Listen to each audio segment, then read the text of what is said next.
Lo sapevate che il giusto equilibrio tra mente e corpo conducono Alessandra Rovida e Manuel Muttarini.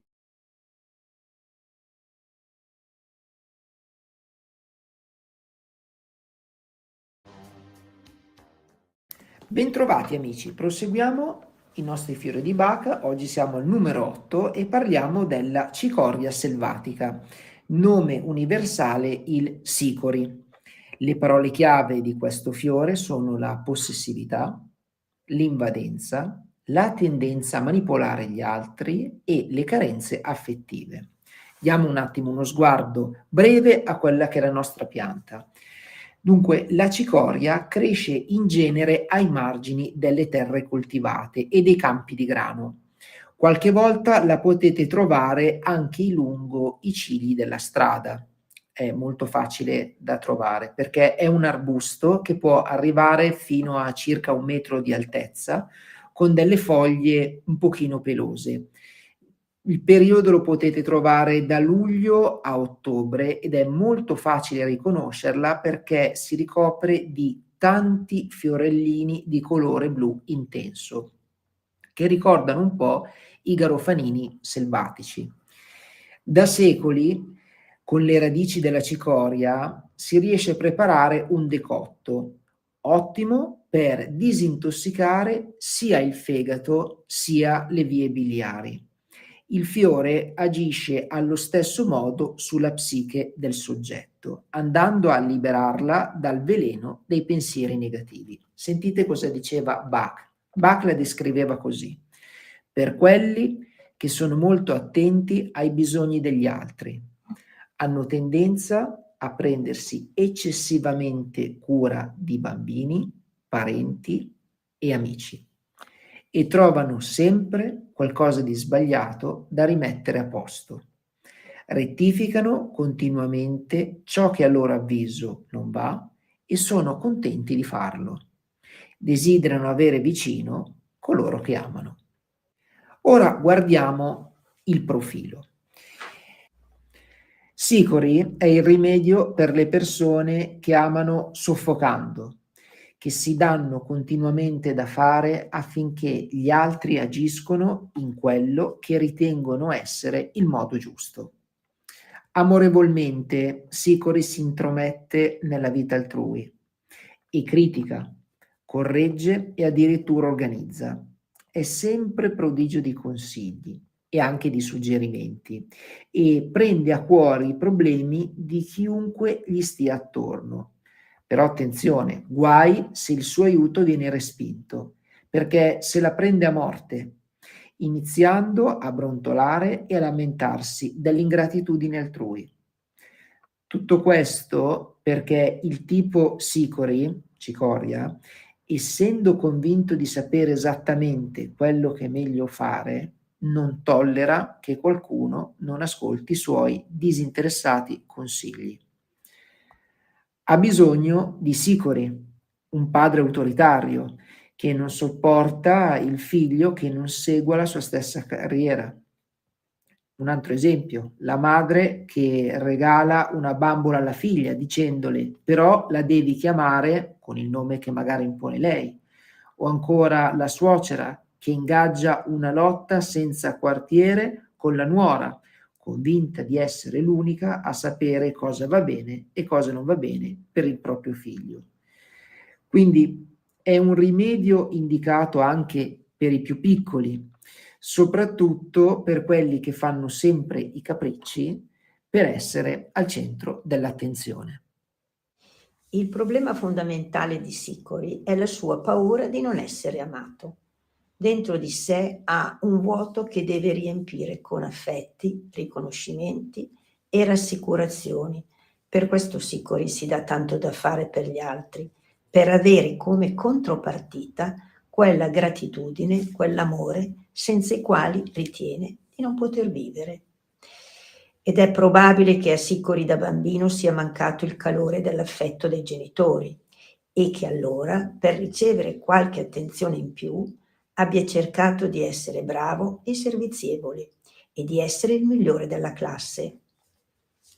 In questo modo è cresciuto nella convinzione di meritare amore non tanto per quello che è, ma per quello che fa. E per questo motivo Sicori si circonda spesso di persone deboli che hanno bisogno della sua energia o sceglie professioni come il terapeuta, l'infermiere, l'assistente sociale, che gli permettono di aiutare gli altri, ma sempre da una posizione di dominio. Molti sicori poi si possono facilmente incontrare nelle associazioni umanistiche basate sul volontariato. E Bach ha definito le persone che necessitano di questo rimedio la madre bisognosa, cioè quella che fa molto per i suoi figli e altrettanto chiede in cambio. Sicori non riesce infatti a capire che il vero amore è lasciare le persone libere di essere se stesse, certamente dandogli comunque una dritta. Questo vale per tutti e la sua invadenza a volte è tale da risultare una forma di ingordigia e il suo amore, invece di nutrire l'altro, lo divora. E arriviamo ai sintomi. Egocentrismo, autoritarismo, bisogno di controllare gli altri, esigenza di essere al centro dell'attenzione, possessività, prepotenza, narcisismo, tendenza a fare il martire, tendenza a manipolare gli altri, paura di perdere gli amici, permalosità, mancanza d'affetto, lamento continuo per l'ingratitudine altrui, amore esagerato per la casa, fuga in malattie, stitichezza, problemi cardiaci, problemi linfatici, problemi ginecologici, mal di schiena e intossicazione. Diamo uno sguardo a quelle che sono le frasi tipiche del tipo Sicori. Lo faccio per il tuo bene. Oppure, con tutto quello che ho fatto per te. Ecco, queste sono delle frasi tipiche degli individui che necessitano di questo fiore. Vediamo ora come Bach, grazie all'aiuto della cicoria, riesce a trasformare il profilo che vi abbiamo appena spiegato. Sicori è dotato di una grande e ampia capacità di amare, solo che questa è bloccata oppure è sviluppata in maniera errata. Il rimedio insegna a dare senza chiedere nulla in cambio, senza segnarsi tutto quello che si fa su un quaderno che potremmo definirlo delle entrate e delle uscite. Una volta imparato a fare questo, chi ha bisogno di Sicori non avvertirà più quel tremendo senso di vuoto che si stringe al cuore, perché l'amore è come una fonte che si alimenta da sola. In un secondo momento, però solo quando Sicori avrà imparato a non aspettarsi niente, l'amore arriverà anche dagli altri e allora sarà gratuito e spontaneo e non estorto a suon di favori mai richiesti. Sicori viene prescritto anche nei casi di ristagno, per superare tutte le patologie che implicano da parte dell'organismo un trattamento di tossine che lo avvelenano. Ed infine aiuta anche a fluidificare l'atteggiamento dell'individuo, perché lo porta a rilassarsi affinché le cose vadano per il loro verso, senza che si senta in dovere di intervenire o di manipolarle per farle andare naturalmente nel verso che vuole lui. Quindi se un individuo riesce a rilassarsi, avendo visto anche prima quelli che sono tutti i sintomi a livello anatomico, tutto si riesce a lasciare andare, il mal di schiena può passare, le intossicazioni naturalmente riescono a essere praticamente pulite, perché comunque naturalmente ci sarà un lavoro a livello naturopatico di pulizia anche degli organi emuntori, perché come vi abbiamo detto tante volte più all'interno una persona trattiene le emozioni, quindi trattiene rabbia, aggressività, giudizio, perché comunque anche in questo caso la forma di giudizio si avverte, più il fegato ne risente, e poi anche la cistifellea, la milza, l'intestino. Insomma, son tutte situazioni di contrattura che poi dopo possono portare non solo a quello, ma avere anche problemi linfatici. Per problemi linfatici si intende ritenzione di liquidi. Possono portare naturalmente avere anche una restrizione, perché si tende sostanzialmente ad essere tesi sia a livello di organi interni che a livello di organi esterni, e naturalmente la chiave di tutto è sempre una tensione a livello psicosomatico.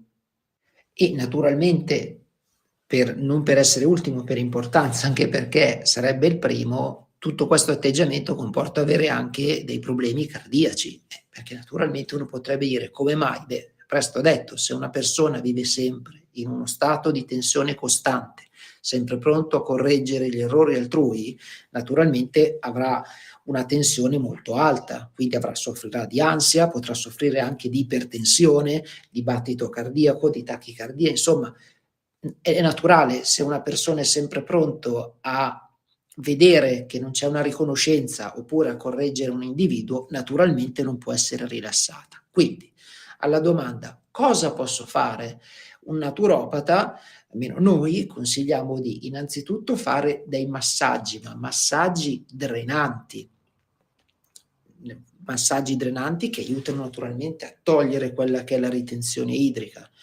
Poi naturalmente deve esserci anche un fattore di yoga legato anche alla respirazione, perché dobbiamo sostanzialmente cercare di fermare quello che è questo atteggiamento di tensione andando a rilassarsi, e in questo modo, nel caso delle donne, vedrete che potrete andare a risolvere anche eventuali problemi ginecologici. Per oggi è tutto, grazie per essere rimasti in nostra compagnia. L'appuntamento è per la settimana prossima, dove proseguiremo l'avventura all'interno dei Fiori di Baca.